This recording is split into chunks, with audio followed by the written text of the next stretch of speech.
I have just left Germany, and Adolf Hitler, who is my uncle, I personally have no time for. I believe that Hitler's policy in Europe will not bring any benefit to the human race at all. What happens when the world's most notorious name disappears, not with gunfire or revolution, but with a whimper? The story of Adolf Hitler's family after World War II is one of deliberate erasure, an almost unheard-of retreat from the public stage. While the world tried to move on from the devastation wrought by the Third Reich, the people who shared Hitler's blood faced a life sentence in history's shadows. Some vanished, some changed their names, and others made a pact with silence. This is the real story of what happened to Hitler's family after the fall, how they escaped, endured, and ultimately chose to let their name die with them. The Last Sister. What does it mean to inherit a name that the world wants to forget? For Paula Hitler, being the sister of Adolf meant living in the long, cold shadow of a brother whose infamy was so vast it eclipsed her own existence. Yet Paula's story is not one of drama or conspiracy, but rather one of haunting solitude, her life reduced to a footnote in the world's memory, even as she bore the weight of its darkest legacy. Paula was born in January 1896, the youngest child in the troubled household of Alois Hitler and Clara Pölzl. By the time she arrived, the family was already fractured by grief, loss, and violence. Alois was a stern and irascible father, known for his temper and strictness, a trait that would imprint itself on his children in different ways. Paula's memories of her youth were punctuated by the oppressive atmosphere of their home in Braunau am Inn, a small Austrian border town. She would later recall episodes of physical abuse from both her father and, more disturbingly, her older brother Adolf. One of her earliest memories was of being struck by Adolf at just 8 years old, a moment that left a scar of both pain and confusion. Their mother, Clara, was the one gentle presence, but her life was cut short by breast cancer when Paula was only 11. That early loss left both siblings untethered, forced to rely on their own resources as the world changed rapidly around them. As Paula grew up, she followed a path that seemed unremarkable, especially compared to the trajectory of her infamous brother. While Adolf wandered Vienna's streets, dreaming of artistic greatness, and then spiraling into politics, Paula lived quietly. She attended school, worked as a secretary in Vienna, and by all accounts desired a life as normal and anonymous as possible. Even as Adolf began to attract national attention in Germany during the 1920s and 1930s, Paula was content to keep her distance, rarely seeing her brother or being involved in his ambitions. Unlike other family members, Paula neither sought to benefit from his rise nor involved herself in Nazi Party activities. Yet, as Adolf's star rose and his ideology spread, Paula's ability to remain hidden was inevitably threatened. She tried, for a time, to pass under the radar, working under her maiden name and later, at his suggestion, using the pseudonym Paula Wolf.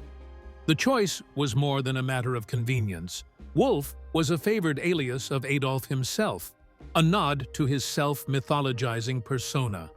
For Paula, however, the name was a thin shield against the world's curiosity and suspicion. World War II changed everything. With the collapse of the Third Reich, the Hitler name became not just notorious, but toxic. In the chaos of Germany's defeat, Paula was tracked down by Allied intelligence in the Austrian countryside in May 1945. She was arrested and interrogated, the authorities desperate to uncover any knowledge she might have about Adolf's crimes, the Nazi leadership, or hidden assets. Paula, in her soft-spoken and guarded manner, denied all knowledge. She claimed to have lived apart from her brother's world, to have known nothing of the Holocaust or the true nature of the regime. Her denials frustrated her interrogators, who pressed her with questions about her relationship with Adolf, his psychological makeup, and their childhood together. Paula, however, stuck to her story, asserting that she was just a simple secretary who had always lived far from Berlin, in the safety of the rural provinces. There was, in truth, no evidence to implicate Paula in any Nazi activities. She had never joined the party, never held a position of influence, and never benefited materially from her brother's power. After several weeks, the Allies released her, concluding she was more a victim of circumstance than a perpetrator of evil. Yet her release was not a return to freedom, but to poverty and isolation. Paula found herself alone in a country shattered by war and haunted by the legacy of a brother who had brought untold suffering to millions. Her subsequent years were marked by obscurity, hardship, and an unyielding loneliness. Paula lived off a small inheritance from her mother and the sporadic charity of distant relatives. She resided in Berchtesgaden, not far from her brother's former mountain retreat, but she lived in a modest apartment surrounded by whispers and suspicion. Some locals believed that former SS men watched over her, ensuring her safety, while also discouraging the curious from prying too deeply into her affairs. Whether this was true or merely rumor, Paula kept to herself, rarely leaving her home and never seeking attention. The media, of course, was not content to let her vanish so quietly. Over the years, a handful of journalists managed to track her down, seeking an exclusive interview or a confession that might shed light on the psychology of history's greatest villain. Paula, almost always, refused. Her one exception was a short interview for a British documentary in 1959, a conversation that revealed more about her pain than her secrets. When asked about Adolf, she described a childhood marked by fear, confusion, and sporadic violence. She admitted to feeling both love and betrayal, insisting that she had been just as much a victim as anyone. Yet, when pressed about the crimes of the regime, she insisted on her ignorance. "I knew nothing. I was far away." Her words were not those of a person seeking redemption or sympathy, but rather those of someone desperate to be forgotten. Despite the occasional flare of public interest, Paula's final years were spent in deep seclusion. She never married, had no children, and shunned contact with the outside world. Her neighbors described her as polite but distant, a woman who carried herself with a quiet dignity, yet never allowed herself to form close bonds. She relied on meager state subsidies and whatever remained of the Hitler family inheritance, living in poverty but refusing all offers of help from journalists, historians, or the German government. Death came quietly for Paula Hitler on June 1, 1960. She died alone of a heart attack in a small, unremarkable apartment. There was no family at her side, no public mourning, and no funeral of note. She was buried under her real name in Berchtesgaden, her grave marked only by a simple stone. But even in death, her anonymity was not secure. In 2005, her remains were quietly exhumed and reburied under a new, anonymous headstone, a final, posthumous effort to erase the last physical trace of the Hitler bloodline. What remains of Paula's story is a portrait of a woman caught between history and oblivion.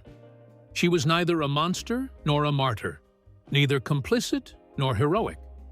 Hers is a story of the silent, invisible aftermath of history, the quiet, unremarkable lives left in the wake of disaster. For Paula Hitler, the world's most infamous surname was not a ticket to notoriety, but a sentence to perpetual exile. She lived as the last of her line, and when she died, she carried with her not just the secrets of her brother, but the burden of a name the world could never forgive. But as the last shovelfuls of earth settled on Paula's grave, the world's fascination with the Hitler family did not die with her.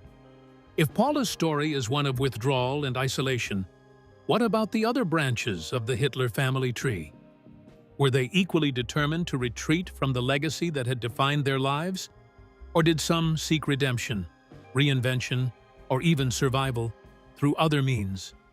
The answers lie not just in the stories of siblings, but in the tangled fates of cousins, nephews, and half-siblings, each one living in the penumbra of a name that could never be fully escaped. Angela Hitler and the shadow of kinship.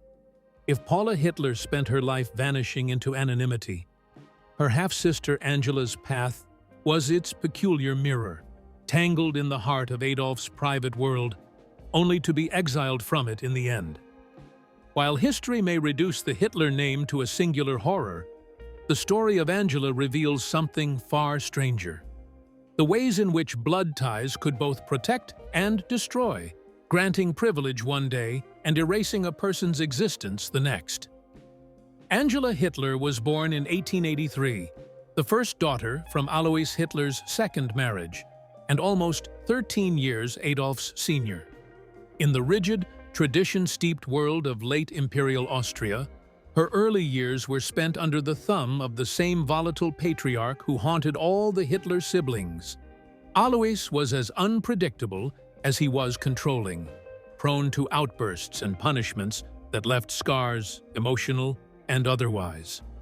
Angela's earliest memories were those of endurance, a household that swung between coldness and brief flashes of maternal comfort. Her relationship with Adolf was, by necessity, one of distance. She was old enough to feel more like a guardian than a peer, watching her much younger brother nurse both slights and grudges as the world pressed in around them. Angela grew into a woman defined by practicality and resolve, two traits that would serve her well in a world about to lose all its moorings. In 1903, she married Leo Robal, a civil servant whose stability seemed a ticket to a more ordinary life. The marriage brought 3 children, Gelly, Leo Jr., and Alfreda, and for a time a sense of domestic security that the Hitler house had never known. But stability was fleeting. Leo died unexpectedly in 1910, leaving Angela a widow with 3 young children and very few options. She returned, for a while, to the orbit of her mother, Clara, and the growing turbulence of Adolf's ambitions. It was in the 1920s, as Adolf Hitler clawed his way from failed artist to rising political agitator, that Angela's fate changed forever. In a landscape of shifting alliances and cutthroat loyalty, family ties took on new meaning. Angela, practical to her core, accepted Adolf's offer to run his Munich household. She became, in effect, the manager of his private life, overseeing meals, organizing staff, and, as the Nazi Party's power grew, acting as a quiet but omnipresent figure behind the scenes at the Berghof, Adolf's remote mountain retreat in Bavaria. Few outsiders were allowed past the gate. Even fewer could claim the intimacy that Angela enjoyed as the housekeeper and sometimes confidant to the most feared man in Europe. But this intimacy came at a price. Angela was no shrinking violet. She had opinions, and she was never afraid to voice them. Her position as Adolf's half-sister gave her a status that was both privileged and precarious. She ruled the Berghof staff with an iron hand, tolerated by Nazi officials and even regarded with a wary respect by the inner circle. She saw the parade of sycophants and opportunists, the fawning guests who came to curry favor. But she also saw something else, the growing presence of a young woman named Eva Braun. Angela's disdain for Eva was immediate and visceral. To her, Eva was frivolous, shallow, an interloper who had wormed her way into Adolf's affections through charm and manipulation. Angela, deeply Catholic and fiercely protective of her family's reputation, viewed Eva as a symbol of everything wrong with her brother's new life: the decadence, the secrecy, the moral rot.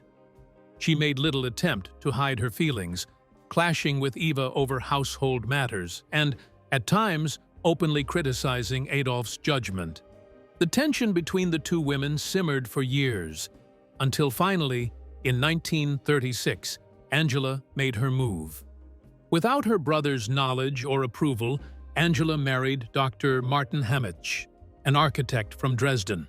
The marriage was a declaration of independence, a signal that she would no longer be simply an extension of her brother's will. Adolf was furious. For a man who saw loyalty as absolute, Angela's decision was a betrayal, and one he could neither forgive nor ignore. From that moment, she ceased to exist within his inner circle. In correspondence, he referred to her only as Frau Hammitsch, erasing her maiden name and, with it, her symbolic link to the Hitler legacy. At the Berghof, her place was taken by Eva Braun, who assumed control over the household and gradually became the unofficial hostess of the Nazi elite. Angela's exile from Adolf's private world was sudden and complete. But blood, as history often reminds us, is never fully washed away. In February 1945, as the Third Reich collapsed under Allied bombardment and Berlin descended into chaos, Adolf did something unexpected. Despite years of silence and estrangement, he ordered that Angela and her family be evacuated from Dresden after the city's firebombing. SS guards escorted them to Berchtesgaden, the same mountain retreat from which Angela had been banished nearly a decade earlier. It was a gesture of protection, perhaps, or simply a reflexive assertion of family in the face of the regime's annihilation. Either way, Angela found herself once again within the orbit of her infamous brother, surrounded by ruins and ghosts. The collapse of the Nazi regime brought with it the end of any privilege the Hitler name once conferred. Angela and her children were left adrift in a devastated country, their prospects narrowed by both circumstance and stigma. Still, Adolf's final will left her a monthly pension, 1,000 Reichsmarks, a fortune by wartime standards, but it's unclear if she ever received a cent as the state crumbled. Her survival depended instead on her own resourcefulness and a knack for vanishing into the background. After the war, Angela made no effort to leverage her connection to Adolf for profit or publicity. She did not write memoirs or seek the spotlight. Instead, she settled in Hanover, living in rented rooms and running a small boarding house for students.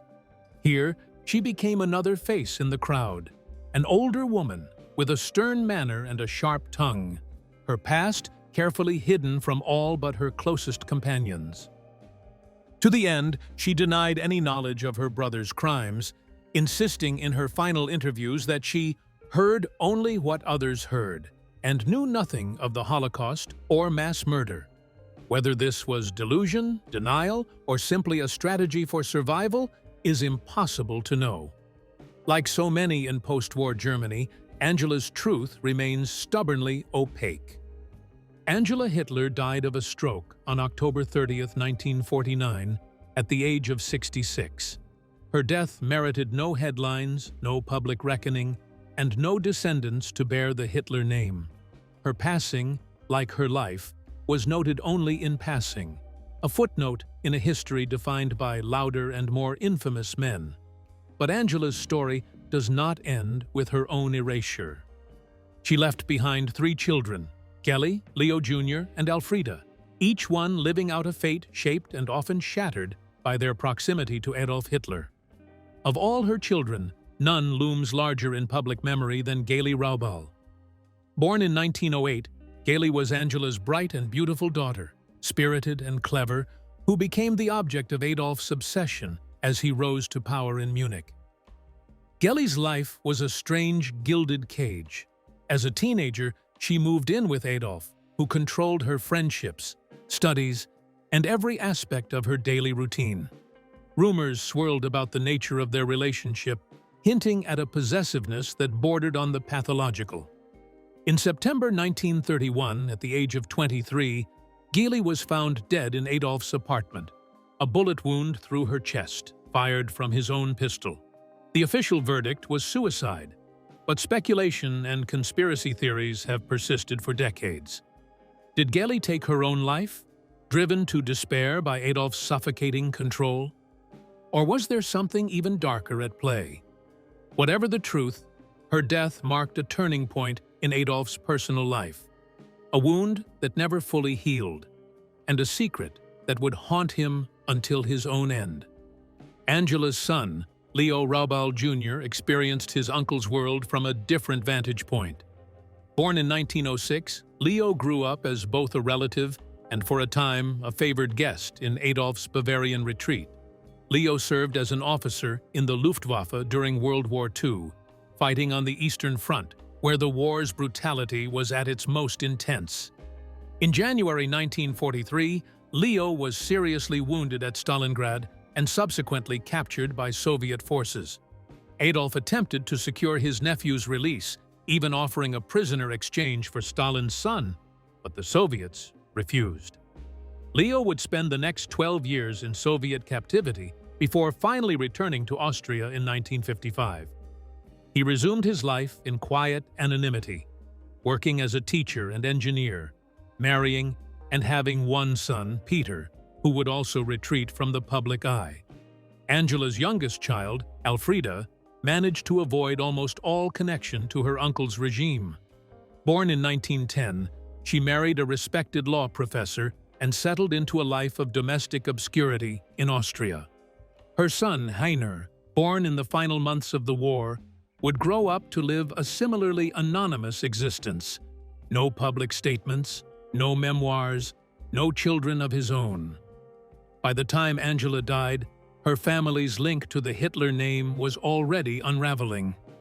Her children scattered, haunted by both proximity to evil and the inescapable weight of a surname that carried the curse of history. Each one chose a different method of erasure: withdrawal, emigration, silence, or, most tellingly, a decision not to have children. It was not state policy or outside pressure that ended the Hitler bloodline, but the quiet, determined will of its last bearers. As the decades passed, the stories of Angela and her children faded into the quiet margins of history. What remains is not just the portrait of a family in retreat, but the evidence of a deliberate extinction, a bloodline that chose, in the end, to vanish rather than perpetuate the burden it inherited.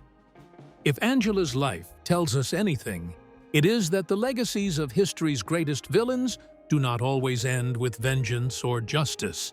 Sometimes, the past is simply buried, one silent decision at a time. But as Angela's children and grandchildren stepped off the stage, there remained still more distant relatives, cousins, nephews, and descendants scattered across Europe and America. What became of them? Did the final branches of the Hitler family tree find peace? Or were they likewise condemned to a life of secrecy, suspicion, and voluntary extinction? The search for answers leads to the farthest corners of the Hitler lineage, where the final embers of that cursed name glimmered, then quietly went out. The last branches: how Hitler's extended family erased itself from history.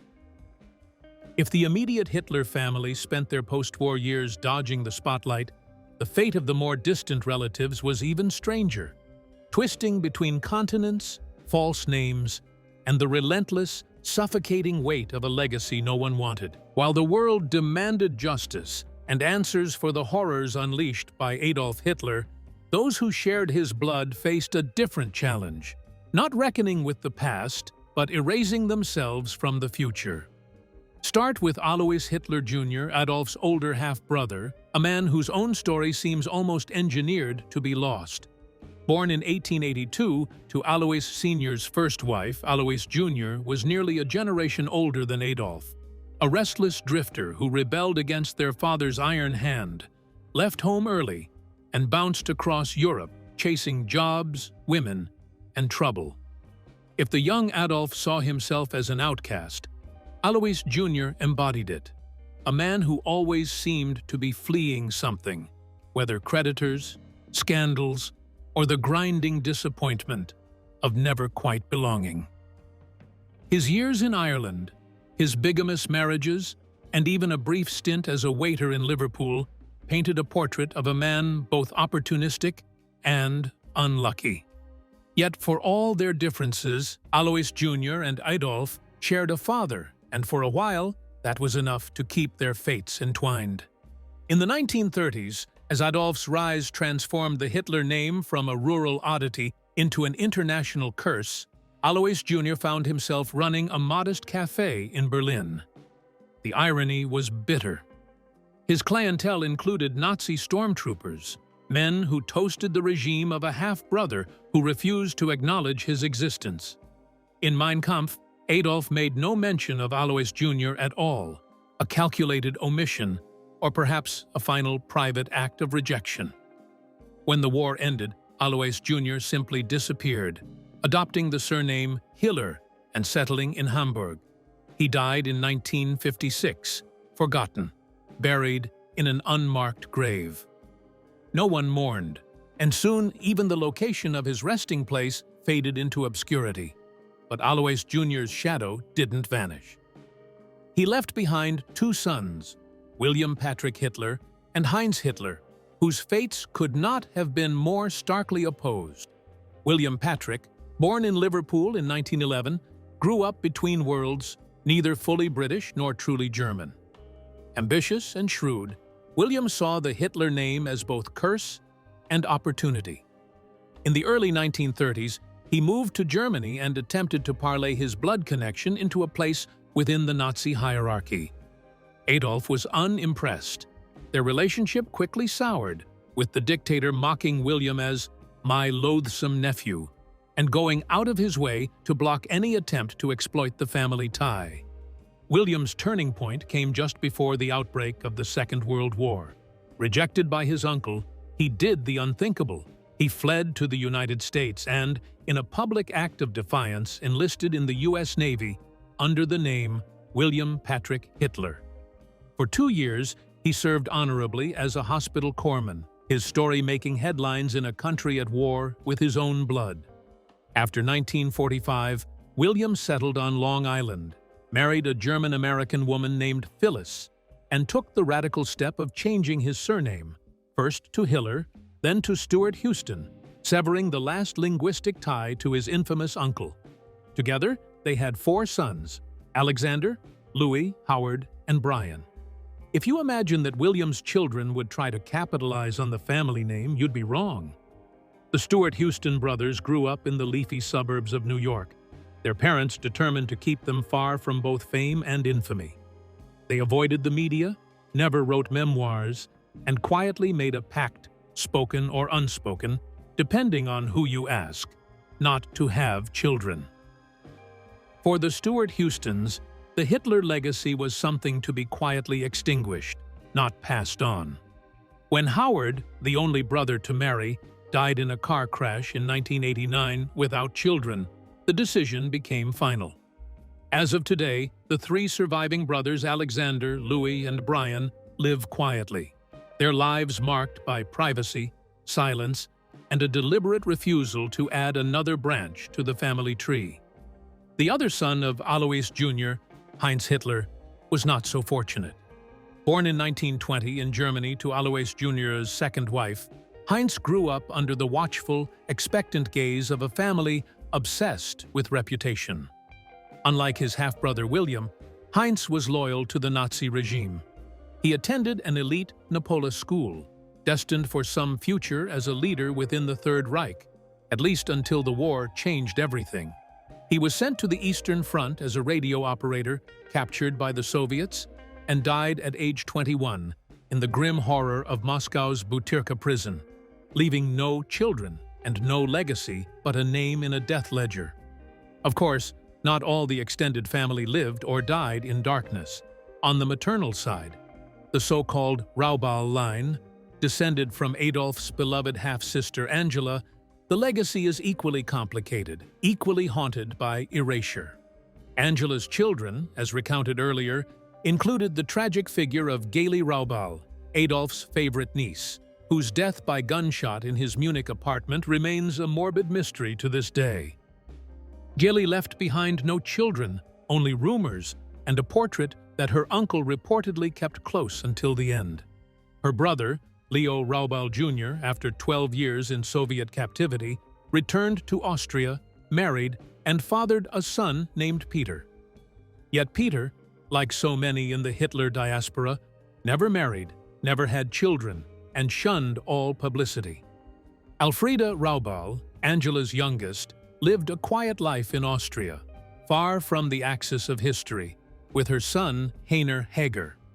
Like his cousin Peter, Heiner also never married or had children. The deliberate silence of this side of the family is so total that historians had to piece together their fates from scraps, death notices, property records, and rare glimpses in local directories. The Hitler name, or at least its genetic signature, was being methodically erased by a handful of private, stubborn people determined not to let it outlast the shadow of the war. By the 1990s, as journalists like David Gardner and genealogists dug into the question, what became of Hitler's descendants? The pattern had become inescapable. Every living member of the extended family had either changed their name, sworn off marriage, or quietly ensured there would be no next generation. Alexander Stewart Houston once shrugged off the idea of a family pact, calling it a media myth, but he admitted in the next breath that none of us wanted to pass that name to anyone else. Whether spoken or silent, it was a consensus as chilling as it was resolute. If you go searching for the legacy of the Hitler family today, you find nothing. No children, no memoirs, no interviews, no monuments. The last Stewart Houstons still tend their gardens in Long Island, refusing every request for a story. In Austria, Peter Raubal lives quietly, as does Heiner Hager. Their lives are defined not by the legacy they carry, but by the weight they refuse to pass on.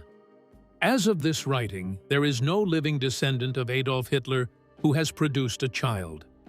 The last branches of the family tree are fading quietly, each one a testament to the power of history's most damning inheritance. And here's the real twist. The end of Hitler's bloodline was not the result of violence, courts, or revenge. It was an act of collective will, a self-imposed exile from the future. Unlike the dictatorships that tried to rewrite bloodlines through forced sterilization or execution, the Hitler family simply opted out. No heirs, no continuation, no one left to answer for the sins of the father or the uncle or the distant cousin. What lingers is the haunting, almost poetic irony.